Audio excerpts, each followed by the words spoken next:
এরপর Jim Corbett আবার সেই গ্রামে ফিরে এলেন। গ্রামের মোড়লকে সমস্ত ঘটনা বললেন, দিয়ে বললেন যে আজকে আমি 4 মাইল দূরে আমার ফরেস্ট বাংলোয় ফিরে যাব।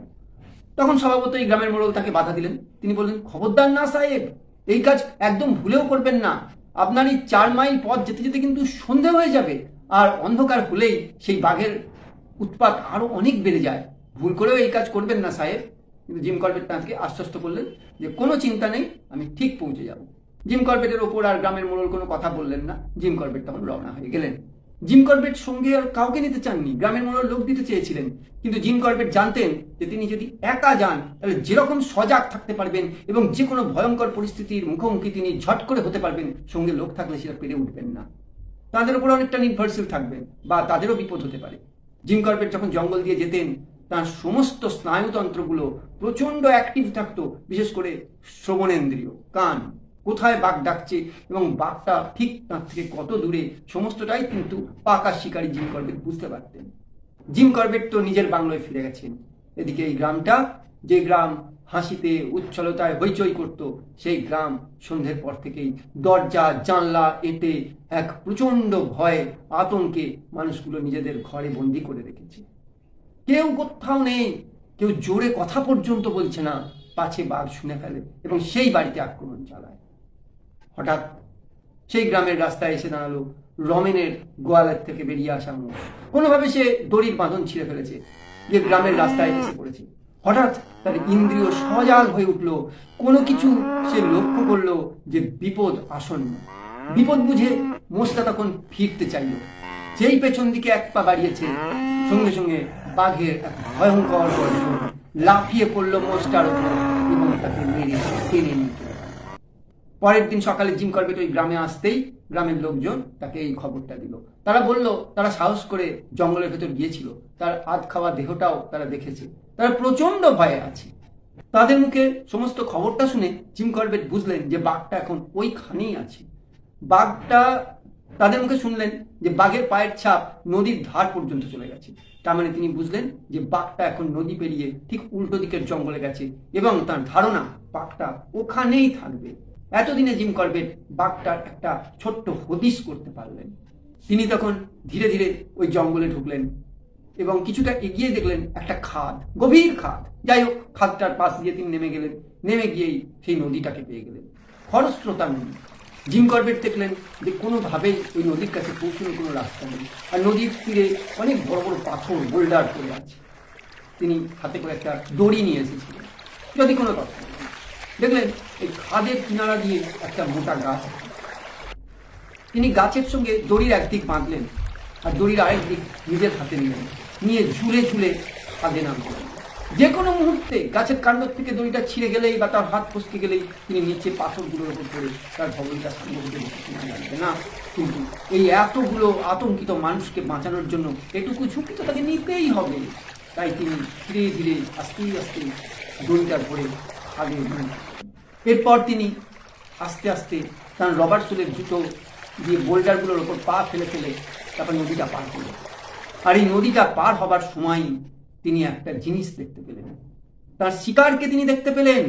হ্যাঁ, তিনি দেখতে পেলেন যে ঠিক নদীর ওপারেই ঝোপের মধ্যে একটা গাছের নিচে বসে আছে কান্দার সেই ভয়ঙ্কর নরখাদক। তিনি এক দৃষ্টে বাঘটার দিকে তাকিয়ে আছেন। বাঘটা তখন বিশ্রাম নিচ্ছিল। হঠাৎ তার ষষ্ঠ ইন্দ্রিয় তাকে বলে দিল যে তিনি কিন্তু বিপদের মধ্যে, কারণ বাঘটাও তাকে লক্ষ্য করেছে। এক দৃষ্টে বাঘটাও তার দিকে তাকিয়ে আছে। তিনি দেখলেন যে আর দেরি করা উচিত নয়, আর দেরি করা বুদ্ধিমানের কাজ নয়। তিনি সঙ্গে সঙ্গে তার রাইফেলটা উঁচিয়ে ধরলেন বাঘটার দিকে, আর এইটুকু সময়ের মধ্যেই বাঘটা সেখান থেকে দৌড়ে পালিয়ে গেল। তার রাইফেলটা অত্যন্ত ভারী, তুলতে হয়তো 1 সেকেন্ড কি 2 সেকেন্ড দেরি হয়েছিল। এইটুকু সময় একটা ধুরন্ধর নরখাদকের পক্ষে যথেষ্ট নিজেকে বাঁচিয়ে নেওয়ার জন্য। এরপর জিম করবেট একটা বড় গাছে উঠলেন। ওখান থেকে কিন্তু চারিদিকটা খুব সুন্দর দেখা যায়, কিন্তু বাঘটাকে তিনি কোথাও দেখতে পাচ্ছেন না। ওই বাঘটাকে খোঁজবার জন্যই তিনি ওই গাছটায় উঠেছেন। হঠাৎ দেখলেন দূরে একটা টিলার উপর বাঘটা উঠেছে। তিনি বুঝলেন বাঘটা ওই টিলাটা পেরিয়ে তার উল্টো দিকের জঙ্গলে সোজা চলে যাচ্ছে। জিম করবেট এই সুযোগটা কিছুতেই ছাড়তে চাইলেন না। তিনি গাছের ওপর থেকে এই সঙ্গে সঙ্গে রাইফেল তুলে বাঘটার শরীর লক্ষ্য করে গুলি চালালেন। বিশাল গর্জনে দিক দিগন্ত কাঁপিয়ে দিল বাঘটা। তিনি ভাবলেন যাক, এতদিনে কান্দার এইসব অঞ্চলে মানুষদের তিনি এই ভয়ঙ্কর নরখাদকটার আতঙ্ক থেকে মুক্তি দিতে পারলেন, অর্থাৎ বাঘটাকে তিনি হত্যা করলেন। কিন্তু তাঁর এই ধারণা পুরোই ভুল ছিল। তিনি দেখলেন বাঘটা 2 লাফে জঙ্গলের মধ্যে ঢুকে অদৃশ্য হয়ে গেল। তার গুলিটা বাঘটার কোনোই স্পর্শ করে পাথরে গিয়ে লেগেছে। নিজের ওপর প্রচন্ড রাগ হলো জিম করবেটের। তিনি নিজের ওপরই প্রচন্ড রেগে গেলেন এই কারণে যে দুবার তিনি বাঘটাকে মারার সুযোগ হারালেন। প্রথমবার একদম খুব কাছাকাছি বাঘটাকে গুলি করার সুযোগ তিনি পেয়েছিলেন, কিন্তু বন্দুক তুলতে সামান্য দেরি হওয়ায় বাঘটা পালিয়ে গেছিল। আর এবারে গুলি করলেও সেই গুলি লক্ষ্যভ্রষ্ট হয়েছে। তখন তিনি মনে মনে ভাবলেন যে আগের সেই জিম করবেট কি আর নেই? ভয়ঙ্কর ভয়ঙ্কর হিংস্র হিংস্র নরখাদক প্রাণীদের তিনি হত্যা করেছেন একের পর এক। আর আজকে এই কান্দার একটা মানুষকে, বাঘকে তিনি বারবার চেষ্টা করেও মারতে পারছেন না। তার কি অতীতের সেই জৌলুস, অতীতের সেই তেজ বীরত্ব কি নষ্ট হয়ে যেতে বসেছে? এই বাঘটাও কিন্তু প্রচন্ড চালাক। সে বুঝতে পেরেছে জিম করবেট আসলে কি চাইছে। জিম করবেটের চোখে চোখ রেখেই সে বুঝে যাচ্ছে জিম করবেটের গতিবিধি। তাই জিম করবেট ভাবলেন এর কাছে কি তাকে পরাজিতই হতে হবে। শেষ পর্যন্ত বিফল মনোরথ হয়ে জিম করবেট সেই গ্রামেই ফিরে গেলেন। সমস্ত কথা শুনে গ্রামের মোড়ল জিম করবেটকে বললেন ওটা বাঘ নয়। আসলে তখনকার দিনে এই ধরনের নিরক্ষর গ্রামবাসীরা যেটা বিশ্বাস করে আর কি, গ্রামের মোড়ল বললেন ওটা একটা প্রেতাত্মা, বাঘের রূপ ধরে ফিরে আসে আর এই অত্যাচার চালায়। এর আগেও নাকি এরকম ঘটনা অনেক হয়েছে। কিন্তু জিম করবেট সব বিশ্বাস করেন নাকি? তিনি একজন সাহেব শিকারী। তিনি বলেন থামুন তো মোড়ল মশাই, আপনার খালি একই কথা। গ্রামের মোড়ল তখন জিম করবেটকে বললেন হুজুর, আমাদের যা হয় হোক, আমরা তো বাঘের হাতে সবসময় মরেই থাকি। তো আপনি এরকম মহান ব্যক্তি যিনি এত এত মানুষকে, শয়ে শয়ে মানুষকে এই ধরনের নরখাদক বাঘের হাত থেকে বাঁচাচ্ছেন, আমরা চাই না আপনার কোনো ক্ষতি হোক। আপনি আর আসবেন না হুজুর, আপনি চলে যান। ওই প্রেতের হাত থেকে আপনার কিছুতেই মুক্তি নেই, ওই প্রেত আপনাকে শেষ করে ছাড়বে। এই সমস্ত কথা শুনে জিম করবেট খুব রেগে গেলেন। তিনি এইসব কুসংস্কারে একদম বিশ্বাস করতেন না। কিন্তু তবুও তার ব্রিটিশ হৃদয় কেঁদে উঠল, তার চোখ জলে ভরে উঠল। তিনি মনে করলেন যে এই ভারতীয়রা কত সাদাসিধে, কত সরল, নিজের জীবন দিয়েও তারা তাদের ওপর অত্যাচারকারী সাহেবদের জীবন বাঁচানোর এত চেষ্টা করছে, আর এই সাহেবরা কিনা এদের ওপর বর্বর অত্যাচার করে যাচ্ছে। তিনি নিজেও ব্রিটিশ, কিন্তু এক্ষেত্রে তার জাতের প্রতি তার একটা ঘৃণা ভাব জন্মালো যে এই সব কালো নেটিভ বলে যাদের ব্রিটিশরা উপহাস করে, দূরে সরিয়ে রাখে, তারাই নিজেদের প্রাণ দিতেও রাজি আছে, তবু এই ব্রিটিশদের যেন কোনো ক্ষতি না হয় সেটাই তারা লক্ষ্য করছে। তিনি বুঝলেন যে ব্রিটিশদের থেকে এই সব ভারতীয়রা কত ভদ্র, কত বিনয়ী, কত পরোপকারী, কিন্তু তবুও তিনি এই কান্দার ভয়ঙ্কর মানুষকে ওটাকে মারতে পারছেন না, এদের জন্য তিনি কিছু করতে পারছেন না। তার নিজের উপরই খুব লজ্জা হল। তিনি তখন গ্রামবাসীদের উদ্দেশ্য করে, মোড়লকে উদ্দেশ্য করে বললেন দেখছি কি করা যায়, আমি হাল ছাড়ছি না। এই বলে তিনি সবে তাঁর ফরেস্ট বাংলোয় ফিরে যেতে যাবেন, এমন সময় পেছন থেকে শুনতে পেলেন সাহেব বলে একজনকেও ডাকুন।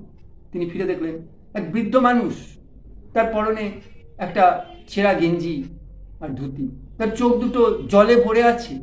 সেই বৃদ্ধ সাহেবের জিম করবেটের হাত দুটোকে জোয়াপটে ধরলো, ধরে বলল হুজুর, আমি জানি আপনি পারবেন, আপনি বিফল হবেন না। বহু রক্তলোলুপ হিংস্র বাঘ আপনি মেরেছেন, এই বাঘটাকেও আপনিই মারতে পারবেন। আপনি হতাশ হবেন না হুজুর। এই বাঘ বহু মানুষকে হত্যা করেছে, আমার ছেলের রক্তও খেয়েছে এই বাঘ, বলে সেই লোকটা কেঁদে ফেলল। এরপর জিম করবেট সেই লোকটির কাছে তার ছেলের করুণ মর্মান্তিক পরিণতি শুনে নিজেও কেঁদে ফেলল। এই বৃদ্ধটির ইংরেজদের প্রতি, ইংরেজ সরকারের প্রতি খুব বিশ্বাস ছিল, যার জন্য এই বৃদ্ধ অল্প বয়সে, যৌবন বয়সে ব্রিটিশদের সেনাবাহিনীতে কাজ করেছিল, ব্রিটিশ সেনাবাহিনীতে ছিল আর কি। তো এবার তার ইচ্ছে যে তার ছেলেও এই ব্রিটিশদের সেনাবাহিনীতেই যোগ দিই। তাই তার ছেলেকে বললো যে বাবা, আমি চাই তুমি ব্রিটিশ সেনাবাহিনীতে যোগ দাও। তো ছেলেও খুব খুশি, ছেলে বলে হ্যাঁ বাবা, তুমি যা বলবে তাই করবো। তা ছেলে একদিন এই কান্দা গ্রাম ছেড়ে চললো ব্রিটিশদের সেনাবাহিনীতে যোগ দিতে। সভাপতি বৃদ্ধ সেদিন খুব খুশি, তার ছেলেও খুব খুশি। পরে ছেলেটা সৈন্যবাহিনীতে যোগ দিয়ে ফিরে আসে গ্রামে। এসে তার বাবাকে খবরটা দিতে হবে, খুব খুশি, জানে তার বাবাও খুব খুশি হবে। দিয়ে বাড়িতে এসে দেখে তার বাবা তখন নেই। খোঁজ নিয়ে জানলো তার বাবা জঙ্গলে গেছে কাঠ আনতে। তা ছেলেটা এত খুশি যে বাবার এই প্রত্যাশা পূরণ করতে পেরেছে বলে যে বাবাকে তাড়াতাড়ি করে খবরটা দেওয়ার জন্য জঙ্গলের দিকে যাচ্ছে। গ্রামের অন্যান্য লোকরা বললো ওরে এখন থাম, তোর বাবা আসুক তবে তুই খবরটা দে। ওর সেই তর সইল না, ও কি করলো, দৌড়ে জঙ্গলে চলে গেল। ছেলেটির পর জঙ্গলে গিয়েও তার বাবাকে দেখতে পেল না। তখন ও ভাবলো যে বাবা হয়তো বাড়িতে ফিরে গেছে। তখন ও তাড়াতাড়ি করে বাড়ির দিকে রওনা হলো।